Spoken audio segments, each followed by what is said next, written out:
Masechet Yoma, traité Yoma, Dafnun He, feuille numéro 55. Nous sommes à la dernière ligne de la feuille 54. Natalet Adam, Imish Maresbo, le grand prêtre prenait le sang de celui qui était en train de le mélanger, le remuer. Maïke Matzlif, qu'est-ce que ça veut dire quand la Mishnah dit qu'il faisait les aspersions comme celui qui donne la flagellation? Marvé Rav Yehuda Kem Mangadna. Rav Yehuda a montré que c'était comme celui qui donnait la flagellation, qui donne les coups, pas toujours au même endroit, mais en dégradé. Ici aussi, il faisait tomber le sang au sol, en dégradé, de plus en plus vers lui. Tana, il y a une braïta qui dit que Shumazé no mazé à la caporette. Lorsqu'il faisait l'aspersion, il ne faisait pas l'aspersion de sorte que le sang touche le haut du couvercle de l'arche sainte. Et là, Keneged revient chez le caporette. Seulement, il plaçait sa main au niveau de l'épaisseur de ce couvercle. Que Shumazé les ma'ala metzade diado les mata. Lorsqu'il faisait l'aspersion vers le haut, il avait le bas de la main vers le bas pour pouvoir lancer le sang vers le haut, que chez Omazé les mata. Et quand il faisait l'aspersion vers le bas, Metzadeh diado le marla, il avait le dos de la main vers le haut pour pouvoir lancer le sang vers le bas, mais toujours le sang retombait au sol. Mananimile, d'où le sait-on? Amar Ravacha Yaakov, Ravacha Yaakov dit Amar Rabbi Zera, au nom de Rabbi Zera. Amar, le verset dit, concernant les aspersions du sang du bouc, du Kippour, Visa auto à la caporette, velifne à caporette. Il fera l'aspersion de lui sur le couvercle de l'arche sainte et devant le couvercle de l'arche sainte. Vous n'avez pas besoin de parler des aspersions qui sont faites devant le couvercle, c'est-à-dire celles qui sont faites vers le bas, concernant le sang du bouc de l'autre sarir. On n'avait pas besoin des gamma mi mata départ, puisque le verset dit qu'il faisait pareil que pour le taureau. Donc on n'a qu'à les apprendre des aspersions vers le bas pour le sang du taureau. La manéma, donc pourquoi elles sont dites? La couchée al lifne. C'est pour juxtaposer les aspersions vers le haut avec les aspersions vers le bas. Ma lifne des laves al, de la même manière que les aspersions vers le bas sont faites à l'avant du couvercle de l'arche sainte, et donc elle ne touche pas celui-ci. Afal de laval. Pareil pour les aspersions qui sont faites vers le haut, elles ne touchaient pas le couvercle. Rabat, le yomar le mal abepar, de l'autre sarir. L'agma dit au contraire. On n'a qu'à dire différemment qu'on n'avait pas besoin de parler des aspersions vers le haut pour le sang du taureau, qu'on n'en avait pas besoin des gamins mimar la des sarir, puisqu'on peut les apprendre des aspersions vers le haut pour le sang du bouc. La manéma, pourquoi sont-elles dites? Les accouchés d'ifné, les hal, pour déduire par juxtaposition les aspersions vers le bas à partir des aspersions vers le haut. Ma'al al-mama, de la même manière que les aspersions vers le haut, le verset dit sur le couvercle de l'arche sainte, donc il fallait qu'elle touche celui-ci. Afnifne al-mamash, de même celles qui sont vers le bas, devaient donc le toucher. Aïmaï, comment peut-on dire une chose pareille? Iamar bishlama les matas des sérir, la coucher les marla départ. Iamar bishlama les matas des sérir, la coucher.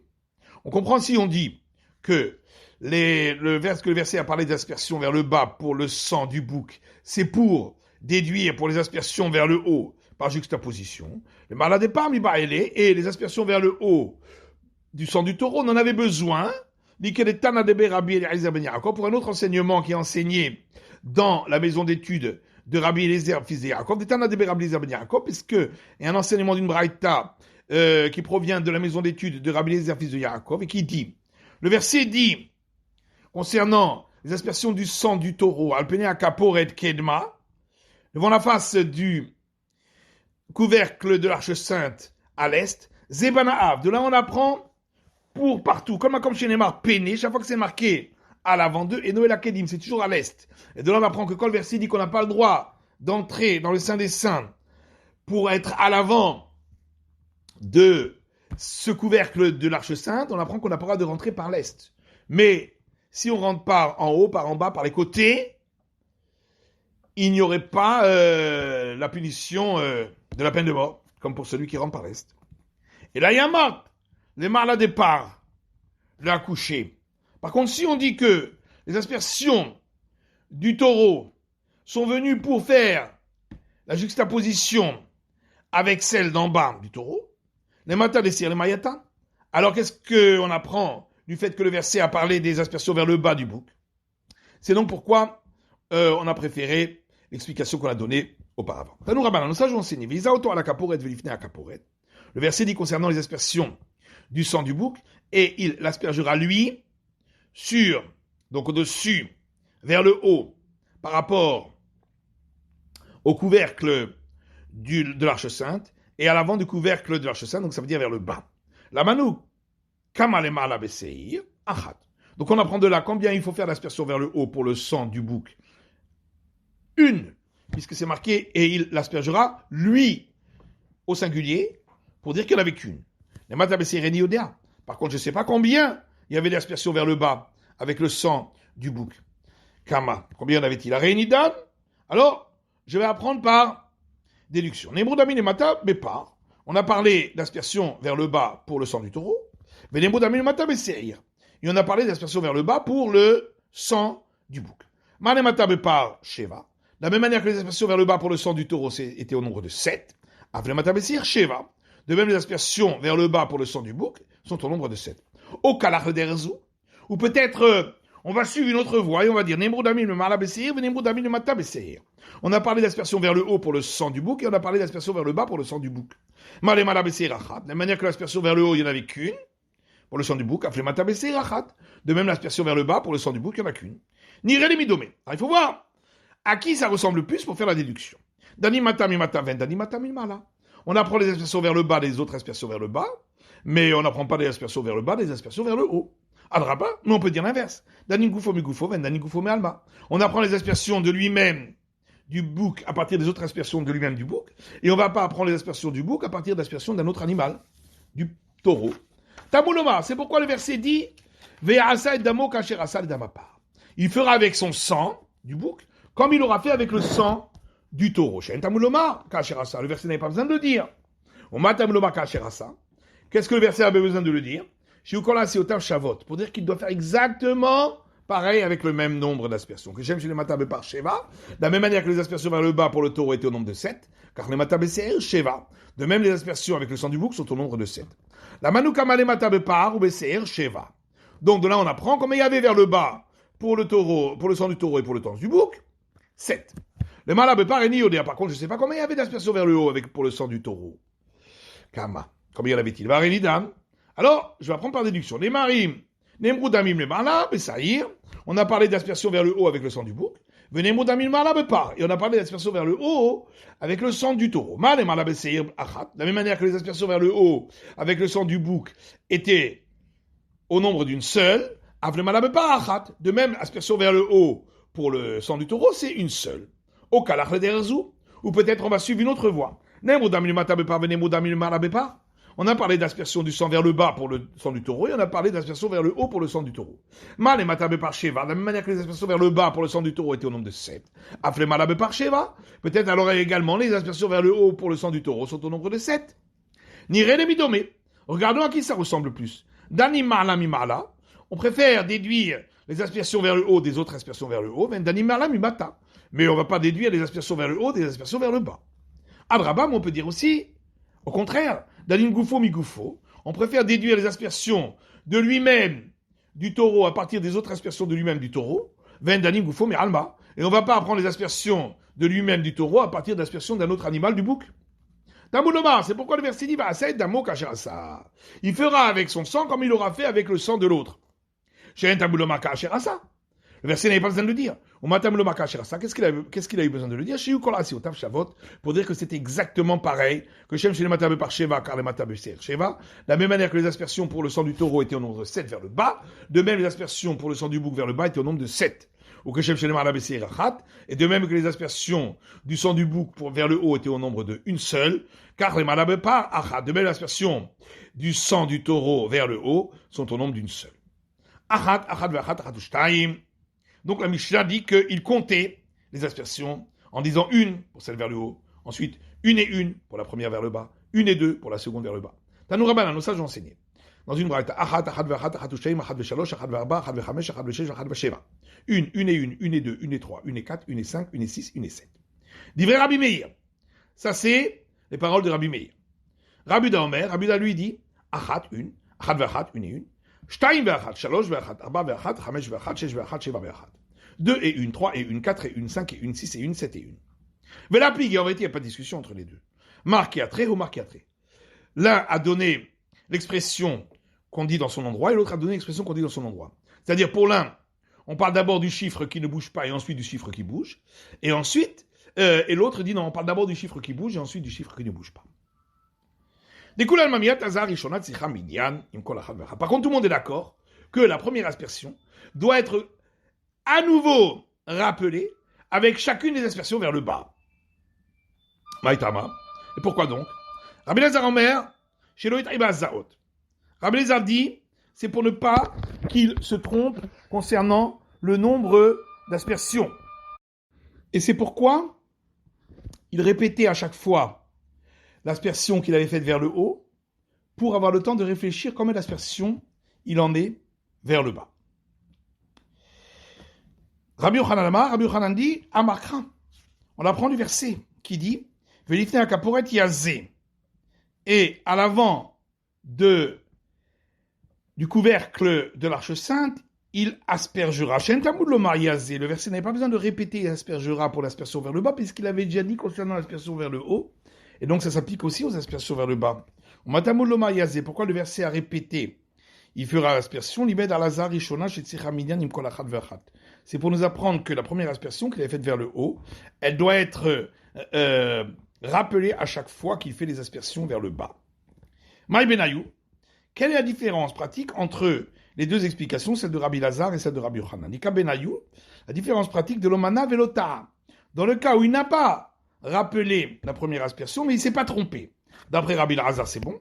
Mais d'après Rabbi Yochanan, puisqu'il ne l'a pas rappelé, or le verset dit de le faire, et donc il n'a pas fait comme le verset dit, donc les aspersions ne sont pas valables.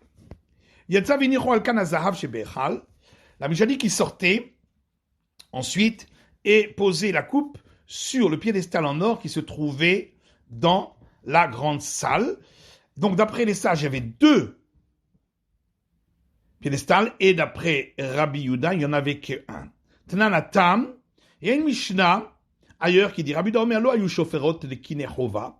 Il n'y avait pas dans le temple, dit Rabbi Yehuda, d'urne pour l'argent destiné pour les pères d'oiseaux, pour les personnes qui ont l'obligation de les apporter, de peur que on fasse une confusion avec l'urne de peur qu'on fasse une confusion et un mélange. Qu'est-ce que ça veut dire un mélange? Amar Rav Yosef, Rav Yosef dit, de peur que on fasse une confusion et on mélange entre l'argent qui était destiné pour les oisillons obligatoires, dans lesquels il y avait un holocauste et un sacrifice expiatoire, et l'argent destiné aux sacrifices facultatifs d'oisillons, qui ne sont que des holocaustes. Amala Abaye venir vite très venir tov alayou. Alors Abaye dit on n'avait qu'à faire deux urnes et écrire dessus. Laquelle urne est pour les oisillons obligatoires et laquelle pour les oisillons facultatifs. Rabbi Uda letle ketiva.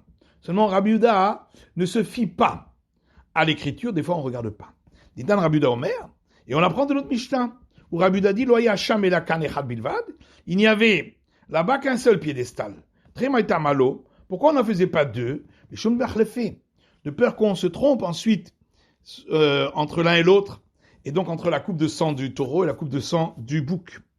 Pourquoi on n'en fait pas deux et qu'on écrive dessus lequel est pourquoi? Et les parvés des saïrs, lequel est pour le sang du taureau et lequel est pour le sang du bouc? Et là, les Rabbi Uda l'éclectiva. Seulement, on voit de là que Rabbi Uda ne se fie pas à l'écriture. Mais Tivé, la Gemara objecte à partir d'une Mishnah qui dit il y avait 13 urnes dans le temple. Vayakatu Aleem est écrit dessus. Taklin Hadetin, donc nouveau shekel. Taklin Atikin, ancien shekel. Vekinin,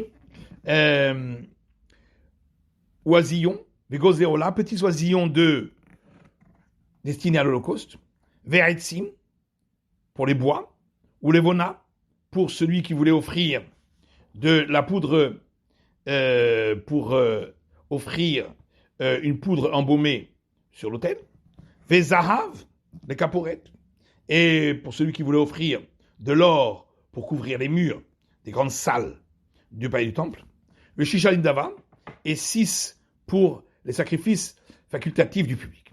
Takil Chadetin, donc, une c'est écrit nouveau shekel, et l'Oshkalim shel kol shana veshana, ça c'est pour ceux qui payaient le demi-cycle pour chaque année, d'année en année. Takil Atikin, ancien shekel, Michelo shakal ay shakad, pour celui qui n'avait pas payé son cycle l'année précédente, Ishkol le shana abaa, et qui paye l'année suivante. Kinin, donc, oisillon, en torin. Là, il s'agit des tourterelles. Gozlerola, petits oisillons d'Holocauste. En beneyona, il s'agit des petites colombes. Mais kulan rolot, mais il s'agit que d'oisillons d'Holocauste, donc pour les oisillons facultatifs, d'Ivry Rabuda, ça c'est Rabuda. On voit bien que d'après Rabuda, on écrivait sur les urnes. Et donc, il se fiait à l'écriture. Keter Abdimi Amar, c'est pourquoi quand Abdimi est venu, il a dit, Abrimema Rava, on explique à l'ouest, en Israël, que la raison pour laquelle Rabuda ne voulait pas faire une urne pour les oisillons obligatoires, c'est une institution des sages, à cause d'un cas où l'un de ceux qui auraient apporté l'argent serait mort, et or, l'argent destiné pour un sacrifice expiatoire d'une personne qui est morte, on doit le détruire. Et donc on devra détruire tout ce qui est dans l'urne parce qu'on ne sait pas lequel. Mais est-ce qu'on craint qu'il est mort entre-temps? Va atteindre pourtant, il y a une Mishnah qui dit, celui qui a envoyé un animal pour son sacrifice expiatoire de l'étranger, d'outre-mer, on l'offre en considérant qu'il est toujours en vie. Donc on ne craint pas qu'il est mort entre-temps. Et là, seulement, hein, c'est à cause du cas où on sait qu'il y en a un qui est mort entre-temps.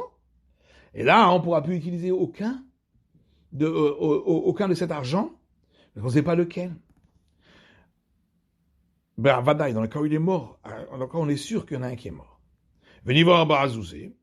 Alors, on n'a qu'à prendre 4 zouz, qui est le tarif d'un oisillon, et considérer que le Beddin aurait fait une condition, que lorsqu'on donne l'argent, eh bien, on considère que si on meurt, cet argent peut être utilisé pour le considérer comme celui qui est mort.